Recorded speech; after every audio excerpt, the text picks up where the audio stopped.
The coordinate plane, part 1.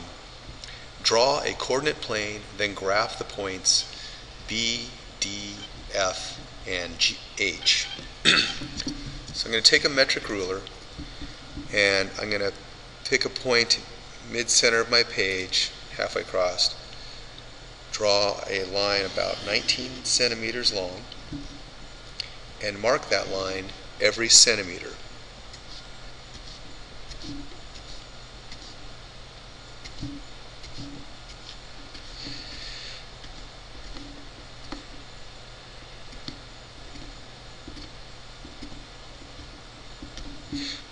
Then I'm going to draw a line perpendicular to this line, and I'm going to pick a point right there 9 centimeters down, and I'm going to place my ruler so that my 10 centimeter mark lines up right on that mark, and I'm going to go out 9 points to the right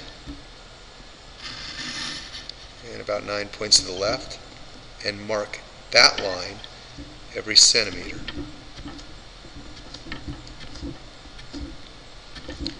Notice I ignore the blue lines.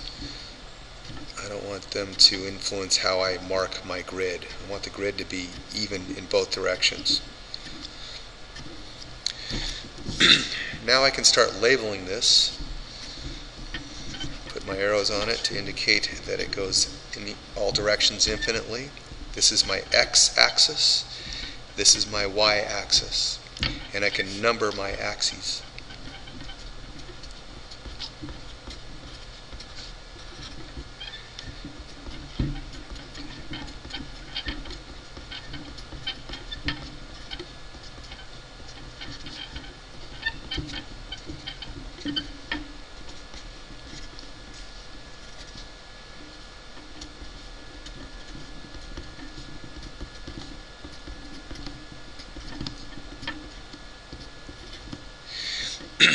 This is my quadrant 1.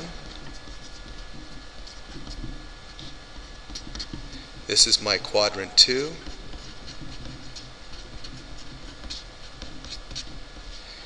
This is my quadrant 3.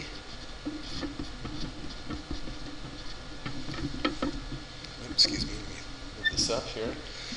Quadrant 3. And this is my quadrant 4.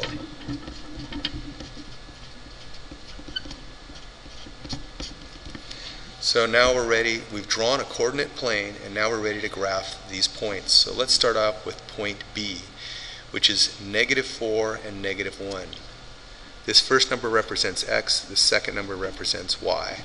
So -4 would be here, and I go down -1, which is down here, and I put my mark.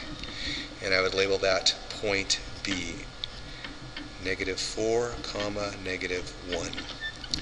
Our next point, letter D, or point D, is +2, and then I go down -2. And I can use a ruler to help keep things lined up and make a mark.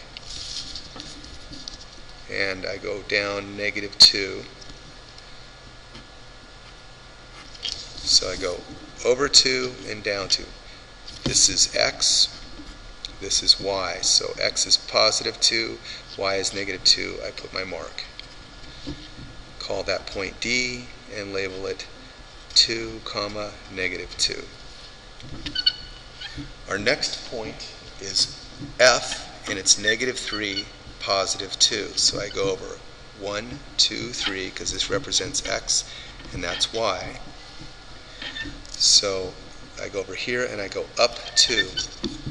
So I can lay my ruler on there and go up 2 points, make my mark, and that's where these two intersect.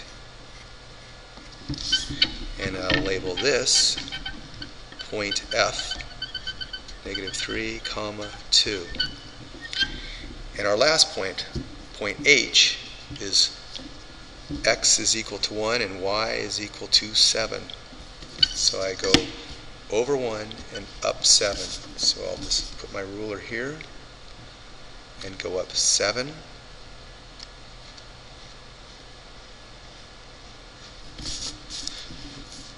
and make my mark right here.